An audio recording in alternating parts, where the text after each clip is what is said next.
5 ka pagkaon na nagapataas sa imong asukal. Dapat nimong bahibaw-an kay dili lang ni importante para sa mga naay diabetic, importante sad ni sa mga tao na naay high blood pressure, fatty liver, taas og kolesterol, mga tao na naay sakit na cancer, naay gout, taas ang uric acid, naay GERD, naay grabe na inflammation sa lawas ug uban pa. So importante na atong mahibaw-an kaning mga pagkaon na taas sa asukal kay mauni ang magfi-feed sa insulin resistance o sobra-sobra na paggana sa hormone na insulin.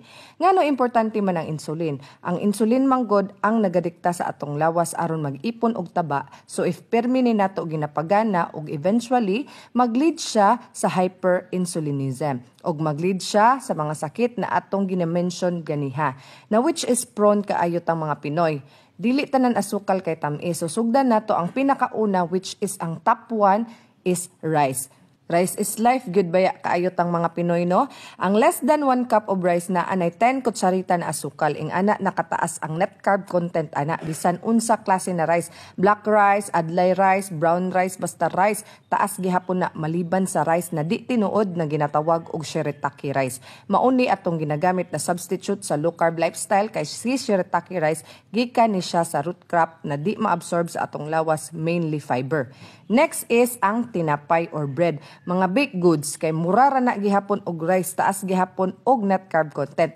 Depende sa brand og depende giun sa pagbuhat. Gibuhat sa multigrains, mga harina, more or less ang duha ka slice ana naanay 8 na kutsarita na asukal unya. Ang uban pa gyud na bread butngan pa jud og asukal, topping, sus pastilan lalo na tong mga cookies, ensaymada, usahay na anay tinapay, na pa jud rice, wa na, grabe na kadaghan sa asukal.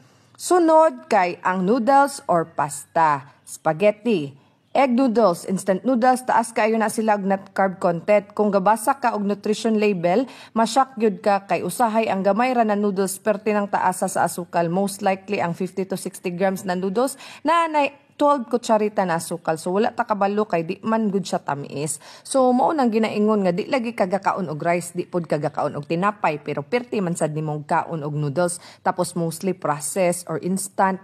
So unsaon na lang, dapat gud na iwasan daghan mang gud tag substitute ana, mga shirataki noodles kay fiber ana di na maabsorb sa atong lawas. Sunod kaning fruits, abi ni mog healthy kay prutas lagi, depende sa prutas, daghan kaayog prutas na taas sa net carb content. So if ever mangutano mo unsa na prutas ang pwede kaon or baba sa asukal, naaman tay food guide or food list na pwede nimo basahon. Comment lang diha, libre man na.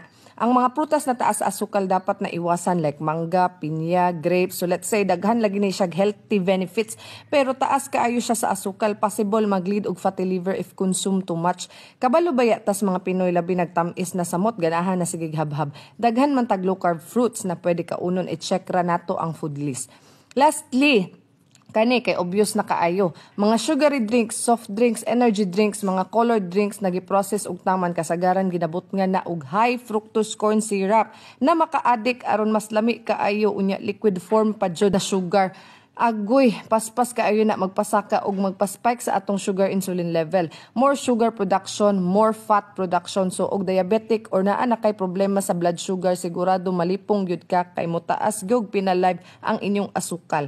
So unta kaning video makatabang ninyo, daghan na kaayo kog followers, mga community members na naayos ilang mga sakit sa natural na paraan. Ang uban pa gani nagaturok pag insulin pero karon wala nay tambal kay nahimo na sila healthy. Wala nay maintenance tungod sa pag low carb intermittent fasting. Mauni akong masulti nimo, naapay pag-asa, natural na pagkaon lang. Di nimo kinanglan mo asa sa tambal na mga band-aid technique na pantapal ra sa mga sintomas nimo. Kundi ka nang tinuod na cure good.